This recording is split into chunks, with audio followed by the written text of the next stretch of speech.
Você se sente sobrecarregado com a quantidade de conteúdo que tem para ensinar? Sente que não tem tempo para adotar estratégias mais inovadoras nas suas aulas? Tá aí pensando como diminuir esse peso?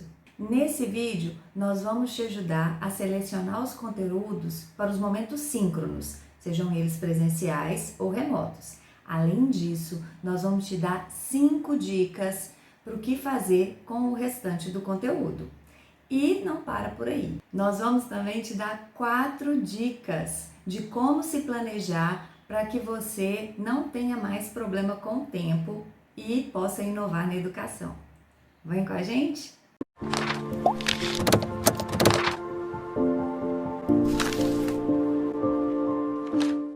Eu sou Ana Paula Teles E eu sou Andréia Ruisla. e estamos aqui para ajudar você, professor e professora, a refletir sobre a sua prática e encontrar estratégias para transformar a educação. Então já se inscreve no canal para não perder as novidades. Um dos problemas dos professores é conseguir equilibrar tempo e conteúdo. Esse é um problema para você também? E além disso, adotar metodologias inovadoras normalmente demanda mais tempo do que uma aula expositiva, não é mesmo? Para você ser capaz de selecionar os conteúdos, antes de tudo, é super importante que você reflita e anote as respostas para essas 3 perguntas. Primeira, qual que é a importância desse tema ou conteúdo? A segunda, qual que é a relevância desse conteúdo para os objetivos de aprendizagem?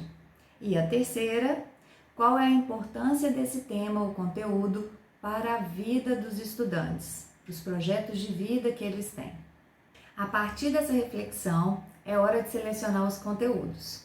A ideia aqui não é você deixar de dar um determinado conteúdo, mas otimizar o seu tempo com seus alunos durante os momentos síncronos, sejam eles presenciais ou remotos. Mas se você tiver autonomia para poder escolher os conteúdos no sentido de poder excluir alguns deles, não se acanhe e deixe os não essenciais para um segundo momento. Lembre-se, menos é mais. É melhor você focar na interação com os alunos do que sobrecarregá-los com uma montanha de conteúdos, porque são as interações que vão proporcionar oportunidades muito mais relevantes e significativas para a aprendizagem deles. Então aproveita e conta aqui para nós nos comentários quais os critérios que você costuma utilizar para selecionar seus conteúdos. Para os momentos síncronos, você pode adotar esses 4 critérios para poder selecionar os conteúdos que são essenciais. Primeiro critério, conteúdos memoráveis da sua aula, ou seja, aqueles que estão relacionados com algum marco histórico ou que determinaram uma mudança de perspectiva na sua área de conhecimento. 2. Princípios, leis ou teorias que são fundamentais da sua área de conhecimento. 3. Temas que contrariam o senso comum, ou seja, aqueles que os estudantes têm maior probabilidade de errar. E 4. Conteúdos que são difíceis de aprender sozinho, que a dinâmica do grupo ela possa favorecer mais a aprendizagem daquele conhecimento. Como você pode perceber, o foco não está em você, no que você mais gosta. Pode até coincidir, mas o foco é sempre a aprendizagem dos estudantes. O foco é sempre eles e principalmente os objetivos de aprendizagem. Lembre-se também que, independente dos conteúdos serem essenciais ou não, é extremamente importante que sejam contextualizados e conectados com a realidade dos estudantes. A nossa busca é para despertar nesses estudantes o desejo pelo conhecimento, a vontade de querer aprender aquilo que estamos dispostos a ensinar. Tenha em mente que esse processo de análise e seleção dos conteúdos não é trivial. Provavelmente você vai se deparar com muitas dúvidas sobre o que de fato é ou não essencial. Muitas vezes você vai se apoiar no livro didático, ou na BNCC, ou em algum outro documento normativo, se você for do ensino superior, por exemplo.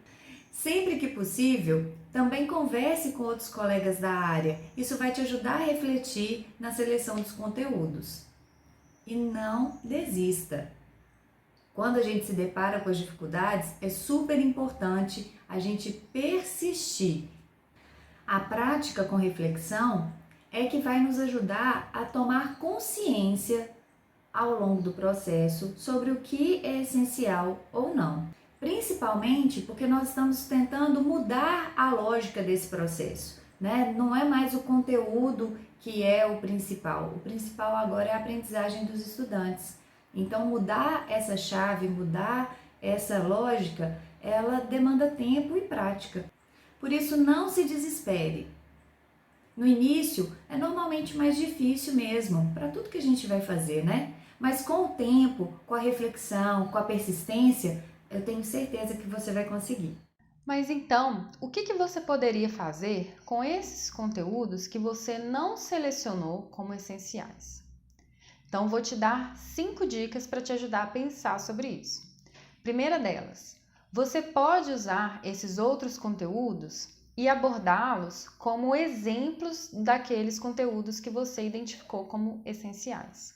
Você também pode disponibilizar esses conteúdos em outros formatos, como textos, podcasts e vídeos, para que o seu aluno possa estudar esse conteúdo de forma autônoma. Uma outra estratégia seria usar a metodologia de aula invertida. Nela, você manda o conteúdo para o seu aluno estudar previamente e durante a aula você faz a discussão, a conexão desse conteúdo com outros conteúdos já estudados e associações com temas que são importantes para a sua disciplina.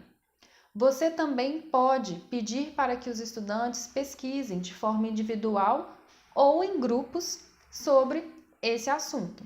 E por fim, uma outra forma de abordar esses assuntos seria por meio de jogos de aprendizagem. Então você pediria para que os seus estudantes se preparassem para esse jogo e apresenta desafios, questões, atividades durante a sua aula. E aí, está gostando dessas dicas? Então não deixa de deixar o seu like pra gente. Uma outra coisa muito importante para te ajudar a gerir o seu tempo é a forma como você organiza o planejamento das suas aulas. Então, pegue o calendário escolar, observe quantas aulas você tem com aquela turma e distribua esses conteúdos essenciais ao longo dessas aulas. Mas reserve também algumas aulas coringa para que você valorize mais a interação e participação dos estudantes. Essas aulas, geralmente, elas demandam um pouco mais de tempo. Se você quer ver exemplos desses tipos de interações que você pode estimular na sua aula, não perca a nossa playlist sobre inovação na educação.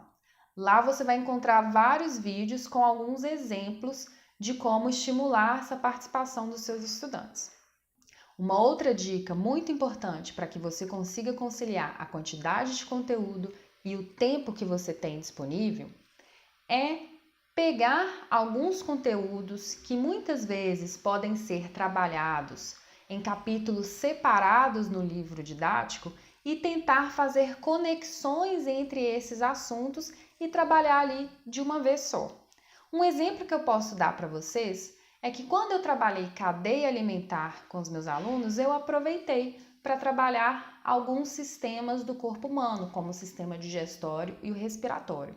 Como que eu fiz isso?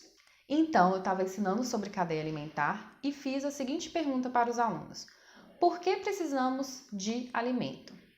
E eles já vêm com um certo conhecimento prévio de que o alimento é fonte de energia e que a gente precisa dessa energia para nos manter vivos. E aí eu fiz uma outra pergunta: mas de onde vem essa energia? Como que é produzida essa energia? E aí, para ajudá-los a construir a resposta para essa pergunta, eu expliquei para eles o sistema digestório e mostrei o que acontece com os alimentos quando a gente os ingere. E também trabalhei o sistema respiratório para mostrar a importância do oxigênio no processo de produção de energia, de ATP, para o nosso organismo. Então, eu peguei um conteúdo que era da ecologia, trabalhado geralmente num determinado capítulo, e associei com um conteúdo sobre corpo humano que está em um outro capítulo. Então, eu usei perguntas para fazer esses links de assuntos tradicionalmente separados nos livros didáticos. Agora, em relação à correção de exercícios, o que você pode fazer para dinamizar e economizar mais tempo nas suas aulas? Você pode passar a lista de exercícios para os alunos e, depois de um tempo, você também manda o gabarito. Os alunos conferem esse gabarito e retornam para você quais as questões que eles tiveram mais dúvidas. E aí você se concentra na sua aula presencial, na sua aula síncrona, na correção desses exercícios.